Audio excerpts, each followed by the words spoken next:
जी, अस्सलाम वालेकुम। उम्मीद है आप सब खैरियत से होंगे। जैसे कि आप जानते हैं कि हमने 9th क्लास की सीरीज़ स्टार्ट की हुई इंग्लिश की और हमारा यूनिट 12 चल रहा है जिसका टाइटल है 3 डेज़ टू सी देखने के लिए 3 दिन।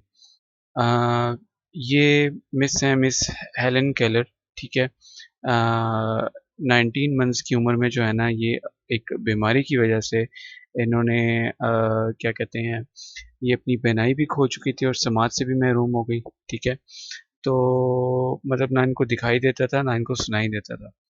और इन्होंने फिर एक बुक लिखी the world I live in 1908 में, जिसमें फिर इन्होंने अपने बताया कि दुनिया के बारे में कि दुनिया के बारे में मतलब दुनिया को कैसे देखती हैं, अपने जज़्बात का इज़हार किया इन्होंने, ठीक है?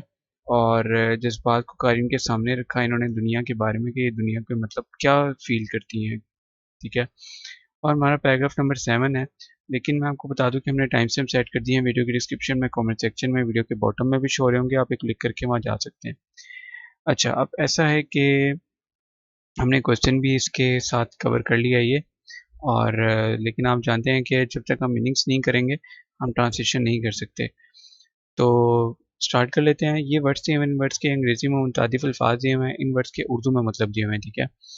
वी का मतलब है वर्ब, एन का मतलब है नाउन, एडीवी का मतलब है एडवर्ब, ठीक है? तो ये है जी discover, find out, uncover, find out, दरियाफ्त करना। ठीक है जी। अच्छा मज़े की बात बताऊँ कि ये इसमें आर साइलेंट है और इसमें भी आर साइलेंट है। अगर हम ब्रिटिश एक्सेंट की बात करते हैं discover, find out, uncover, find out लेकिन जब मैं बोलता हूँ तो आपको महसूस नहीं होता, दरियाफ्त करना। डिलाइट्स, प्लेजर्स, जॉयज़, खुशियाँ, इसमें भी आर साइलेंट है। रेवलेशन, डिस्क्लोज़र, न्यूज़, डिस्कवरी, इंकशाफ इसमें भी आर साइलेंट है।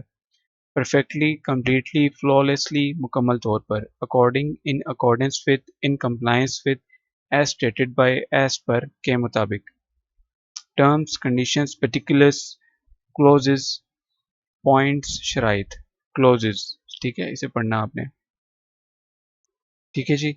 और कोई वर्ड तो नहीं रह गया, कंप्लायंस, ठीक है इसको ऐसे पढ़ना है। और पैराग्राफ नंबर 7 स्टार्ट कर लेते हैं। The following morning I should greet the dawn, The following morning I should greet the dawn, anxious to discover new delights. आने वाली सुबह को नई खुशियाँ दरियाफ्त करने को बेचैन। अच्छा, मैं आपको बताऊँ कैसे करनी है ट्रांसलेशन। ये पूरी ना इस लाइन की मैंने ट्रांसलेशन की है। तो फॉलोइंग मॉर्निंग आने वाली सुबह को न्यू डिलाइट्स नई खुशियाँ दरियाफ्त करने को बेचैन, एंशियस बेचैन। I should greet the dawn, मैं सुबह सादिक का इस्तकबाल करूंगी। For I am sure that, क्योंकि मुझे यकीन है कि for those who have really for those who have eyes which really see, के जिनके पास वाकई देखने वाली आंखें हैं उनके लिए the dawn of each day must be perfectly new revelation of beauty. हर दिन उनके लिए हर दिन की सुबह मतलब यहाँ से होगा इसकी ट्रांसलेशन, हर दिन की सुबह सादिक मुकम्मल तौर पर हुस्न का एक नया इंकशाफ होगी, ठीक है?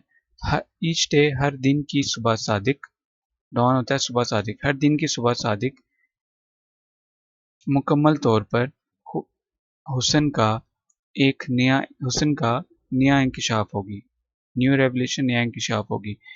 This according to the terms of my miracle, ये मेरे मुआवजे की शराइत के मुताबिक, is to be my third and last day of sight, मेरी बनाई का तीसरा और आखिरी दिन होगा। अब यहाँ पे तीसरी है, मैं इसको करेक्ट कर देता हूँ, तीसरा और आखिरी दिन होगा।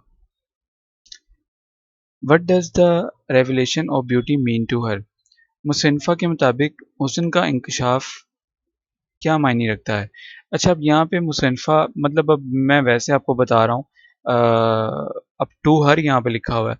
अब टू हर यहाँ पे जाहिर है कि हेलन केलर की बात हो रही है, तो मुसन्फ़ा यहाँ पे हमने इसलिए लिख दिया। वैसे यहाँ पे उसके आना चाहिए, ठीक है?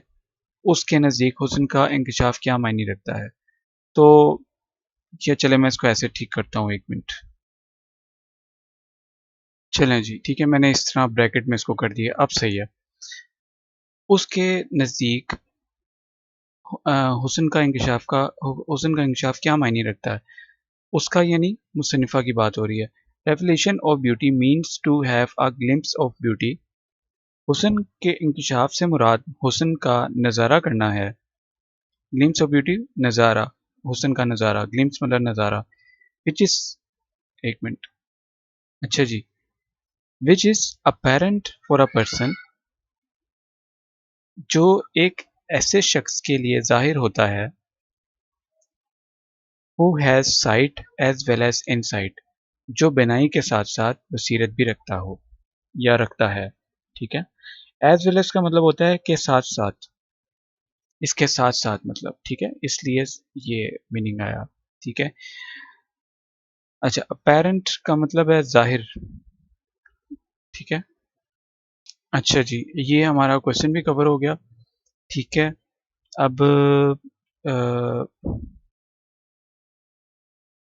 अच्छा जी, और कोई आपको कोई कुछ भी पूछना हो तो आप पूछ सकते हैं मुझसे कमेंट में। अच्छा, एक मीनिंग मैंने ऐड किया है, ये एंग्शियस, ये नहीं था वर्ड, सॉरी, ऐड किया, ये हम ऊपर था। तो anxious, nervous, worried, apprehensive, uneasy, बेचैन, परेशान, ठीक है? और कल का आपने होमवर्क किया तो बताएं, नहीं किया तो भी बताएं। किया होमवर्क तो अपने नाम के साथ लिखिए आपने किया है। और आज का होमवर्क ये है, आपने मीनिंग के साथ करना है, फिर ज़बानी ट्रांसलेशन करनी है, फिर उसके बाद आपने एक दफ़ा उसकी ट्रांसलेशन लिखनी है, फिर उसको चेक करना है, उसकी मिस्टेक निकालनी है, फिर एक दफ़ा आपने और ट्रांसलेशन लिखनी है, तो इंशाल्लाह आपको भूलेगा नहीं। अपना बहुत ज़्यादा ख्याल रखें, आपका बहुत शुक्रिया। अल्लाह हाफ़िज़।